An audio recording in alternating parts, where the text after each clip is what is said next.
Why don't you cover that scar? My brother asked. No one wants to see that. My aunt scoffed. She just loves the attention. You know that feeling? The one where you're giving everything, sacrificing endlessly, only to have the people who should be your biggest cheerleaders tear you down? For years, I lived that reality, quietly enduring my family's dismissive barbs, until one scorching hot afternoon, my uncle, a man who rarely spoke, looked at the scar I'd tried so hard to hide, and everything changed. He didn't just see a scar, he saw a story my family had actively chosen to ignore. The story unfolds. Growing up, my world was built on a foundation of duty and grit. My dad was an Air Force Master Sergeant, serving 22 years, and our home ran with military precision. We learned quickly that respect wasn't given, it was earned through service. Then there was Aunt Linda. My mom's sister. She married into the military, but never truly got it. She was all polish and loud opinions, convinced she knew the right way for a woman to be, while my quiet mother held our family together through countless deployments. Linda turned every family get-together into her own personal talk show. At my high school graduation, she showed up in a white pantsuit, sunglasses perched on her head, critiquing everyone's outfits. So, when I told her, at 22, that I was joining the Air Force, following in my dad's footsteps, her eyes rolled so hard I thought they might get stuck. You'll regret that haircut and those boots, she said, sipping her mimosa.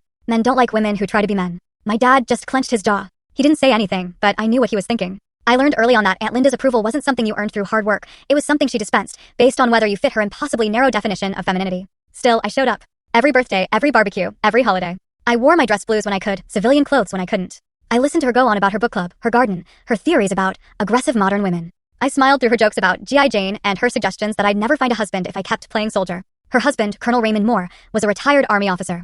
30 years of service under his belt. He was the quiet opposite, the kind of man who measured people in silence, speaking only when his words had real weight. At family functions, he'd just sit in the corner with a beer, watching, observing everything, saying almost nothing. I respected him from a distance, like you respect a mountain you know you'll never climb. When I deployed for the first time, I sent gifts home, care packages for my cousins, cards for my mom, even a box of cigars for Colonel Raymond. My aunt never acknowledged them, but my cousins always sent thank you notes. The message was clear. I was giving respect and loyalty, and she was giving me criticism, thinly veiled as concern. My time at Lackland Air Force Base was exactly what I needed. Structure. Purpose. Clarity. Nobody cared if your hair was perfect or if you smiled enough. They cared if you could run 5 miles, strip a rifle, follow orders, and lead when necessary.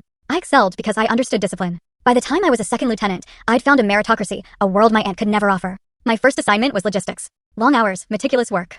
I loved it. Promoted to first lieutenant right on schedule. My dad came to the ceremony. My mom cried. Aunt Linda sent a card that read, "Congratulations on your promotion. Maybe now you can afford some nicer clothes for family events." I kept it.